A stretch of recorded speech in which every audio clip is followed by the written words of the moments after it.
Gender war, the gender wars and relationship issues in the Black community are symptoms of a deeper issue we need to address. Broken people who have been hurt by broken men. Bad thinking, bad being, bad actions, and misguided standards. If we don't address the deeper needs of our humanity, we'll never truly heal. What's up, Black Man? I'm Jamal Calpin, and welcome to the Beneficial Black Man channel, where we focus on overcoming gray mediocrity to become beneficial for our community by discussing faith, creativity, personal development, and mental and emotional health management. So, what I've noticed within our community, first of all, Black Man, I hope you're doing well. Hope you're protecting your mental, finding time for an emotional release valve, and continue to strive to become beneficial. What I've noticed within our community when it comes to relationships is I think we have a big problem with communication, assumptions, and bad worldviews about the opposite sex. Modern women are this, modern men are that, etc. Go back and forth, back and forth, back and forth. And overall, it's not fruitful to keep pointing fingers at each other, especially if we're not addressing, if we're not looking at the problem from a whole perspective. And I think with a lot of, particularly men, and I'm going to focus on men because I'm a man and I think I should address men, particularly with us as brothers in our podcasts and our YouTube channels and stuff like that. I don't think we're taking a far enough distant perspective on the whole issue of what's happening. And we focus on immediate relationships and things like that, but we're not taking a step far enough back to look at the community and see what's really going on. Like the reality is people react negatively because of trauma that's occurred over the centuries. And what I mean by that is, a lot of guys talk about, oh, they see Black women on the street or whatever, and they want to talk to them, or they'll say stuff like, oh, you should smile more, or, girl smile or whatever. And then they get negative responses. One, you don't need to be forcing nobody and telling nobody just to smile. That if somebody wants to smile or not is their prerogative, But I think we need to take a deep dive and analyze what's really going on so we can effectively and healthily make the necessary changes. It's weird, but like for me, since this whole gender war conversation, since this manosphere stuff and everything that's really popped off even more, I would say, due to the pandemic in 2020, I've noticed it, going out places and feeling like I'm being mean mugged by women. But as I listen to both sides and I zoom out and look at what's really going on, I understand it. I understand it. Very often, the image of us, regardless of how you dress or anything as a man, you're not to be trusted, particularly as a Black man. It's just true. If you look at the facts, and you can mix in media, you can mix in the influence of all this other stuff, but a lot of personal experience, particularly for women, men aren't to be trusted. And so we got to look back and be like, why is that? We got to dig into these things and figure out what's really going on. The issues in our community, the issues in our relationships, the struggles that our children face, the youth in our community, all of these are symptoms of a greater and deeper issue. Symptoms are just responses and signs serving as evidence of a bigger issue. Spending too much time trying to address symptoms doesn't fix the problem. So having all these shows over and over again about trying to, hook people up or have relationships and give relationship advice, sure, okay. But that's just trying to address a symptom. The reason we have bad relationships is tied to a deeper issue. So before we even try to hook people up and get people to be married or create more families in, traditional families or whatever, we need to dig deeper into why we have issues, why there's a problem with relationships in the family unit within our community. It's also not helpful when you misdiagnose the issues by misreading and misunderstanding the symptoms. When we do that, we keep ourselves from being truly healed. So just like if you go to the doctor and you have pain in your arm or something, right? If the doctor doesn't properly diagnose what your pain is, if they don't look at the symptoms and understand it clearly, say they give you some drugs, but those drugs don't actually help. or they don't even help you fix the deeper problem. That happens when we don't take a step back, when we don't properly look at what's going on in our community. As an example, when it comes to this gender war stuff and the relationship struggles that we have within our community, blaming single mothers and trying to address the symptom of single mothers doesn't fully dig deep enough to address the deeper issues. Because, yeah, if you're going to blame single mothers, you also need to blame absentee fathers. But that's usually not the case when we have these conversations. In our community, I believe the deeper issue that's crippled us is that we've lost touch with our humanity. This matrix, this Western civilization, this place that we've all been influenced by, culturalized by, indoctrinated by, has taken us away from our true and original greatness, our wholeness, and our goodness. Before dating, before marriage, we have to focus on healing ourselves. That way we can then heal our community. And I honestly believe it starts with us as men, which I know a lot of guys don't want to don't want to talk about. They want to blame everybody else. But as the heads, as leaders of our community, of households, of families, of relationships, we have to acknowledge and realize that we are out of alignment. And we've been out of alignment for a while. And being out of alignment has placed the entire body into a compromised situation.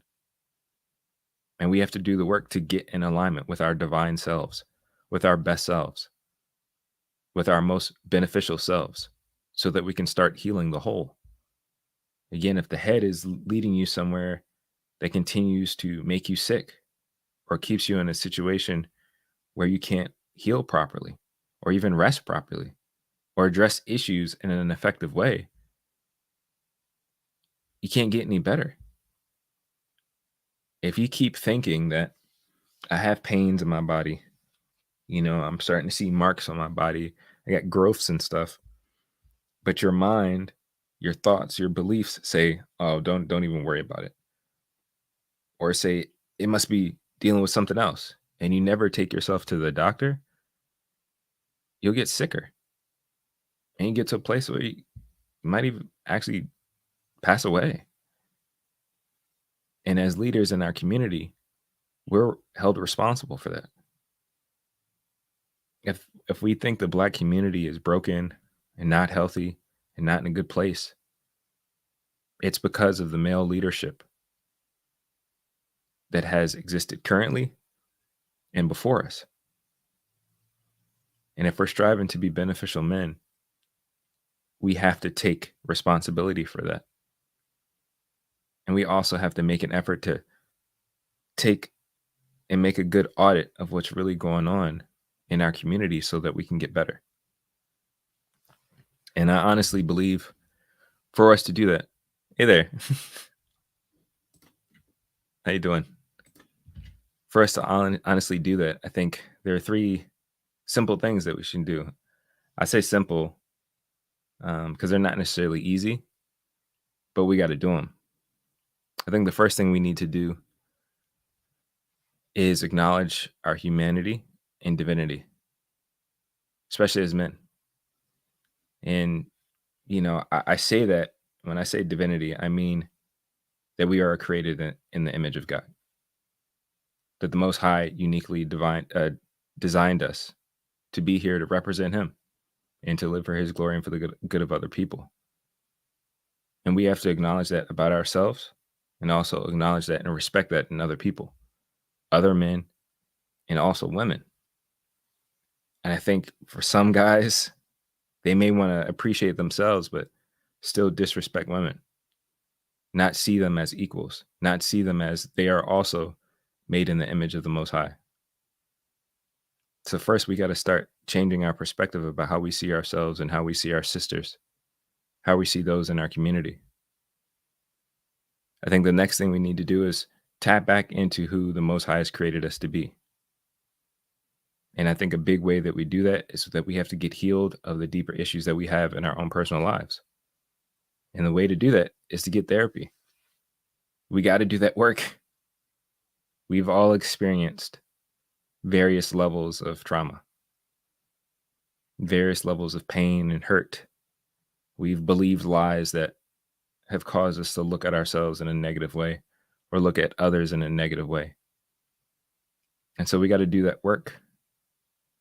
We got to get healed and get to a place where we're really looking at ourselves and taking care of ourselves well. And I think one of the best ways to do that is to get therapy.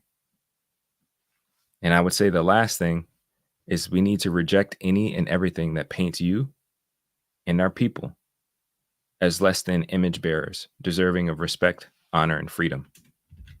And so there's a lot of stuff in our community that in this society, in this world, that tells lies about who we are, that we're not smart enough, or that we act this way, or that this is just in our nature.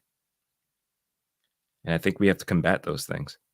We have to fight against those ideas so that we can appreciate ourselves and appreciate others in a more effective manner. I'll read this quote, comment real quick. Sorry.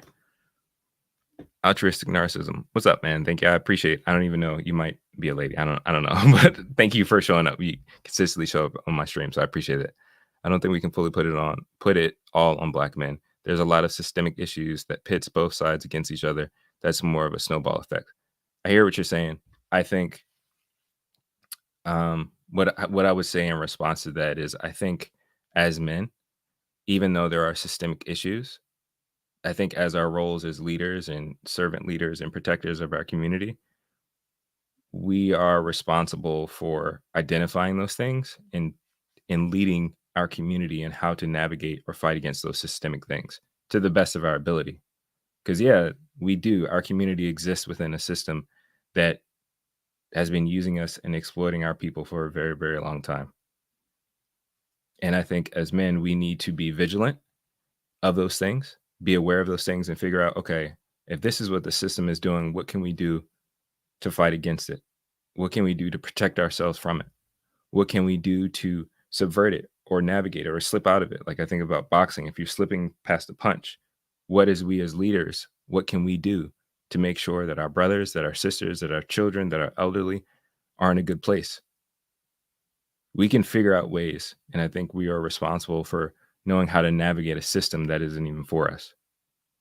So I hear what you're saying, but I do think the responsibility is on us to figure that out. Here, one more comment. I'm actually going to get off soon because I didn't plan on being here that long either. Yes, men. Okay. Thank you, Sincloverton James Jones. Thank you for showing up. Yes, men can't expect the women and kids to follow until they lead by example. If you tell the woman to lead the charge, then she's the leader. It's very easy to understand. Yeah. And I think we have a lot of work to get back into a better place so that we can be more effective leaders. And again, I think that goes back to us better understanding and respecting ourselves and loving ourselves as full human beings. Because for a very long time, and I would say even still to this day, this society, this matrix that we live in, the systems that are ruling and controlling a lot of things don't see us as humans. And they don't want us to think of ourselves that way. They don't want us to feel, to believe, to even feel like we deserve freedom in a healthy way. And so we have to do that work to unplug, continue to use the matrix analogies. We have to unplug from the system and relearn how to be better for ourselves and for our community. I'm going to wrap this up because I wasn't supposed to be on here that long, but excuse me. But I would encourage you to go check out my video about You Are Not a Commodity. And I think that'll help continue this reframing of better tapping into ourselves and our human selves and starting to do that work. Because again, I think the deeper issue is that we don't see ourselves as men and then seeing our sisters as honorable human beings. And I know that sounds like ridiculous, but I think if we valued one another in a more effective way, even before we talked about like gender roles and all that stuff, but if we valued each other as equal image bearers of the Most High, our relationships can start we can start to navigate our relationships. We can start to navigate the issues in our community in a more effective manner. All right. Sorry. Hola. Read a couple more comments. Okay. Okay. Altruistic narcissism. Sinclair, the bit of okay. I think it's both sides. Education on this can help either side, especially if it's introduced early on, regardless of the gender. I agree. I think education is definitely necessary. But thank you guys. Like I said, I have to hop off. I wasn't. This was longer than I expected it to be, but I'm just hopping off. But thank you all for checking this out. And again, if you're watching the replay later, I would encourage you to go check out my other video. That you are not a commodity. You are not a commodity. But Black man, you're called for more than mediocre living. You're here for a purpose, to live for glory and for the good of others. Let's do the work and keep choosing to become beneficial for our community. Protect your mental. Make time for an emotional release valve and keep striving to become beneficial. I believe in you, Black man. Go make something for yourself, of yourself, and for glory and for good. Peace.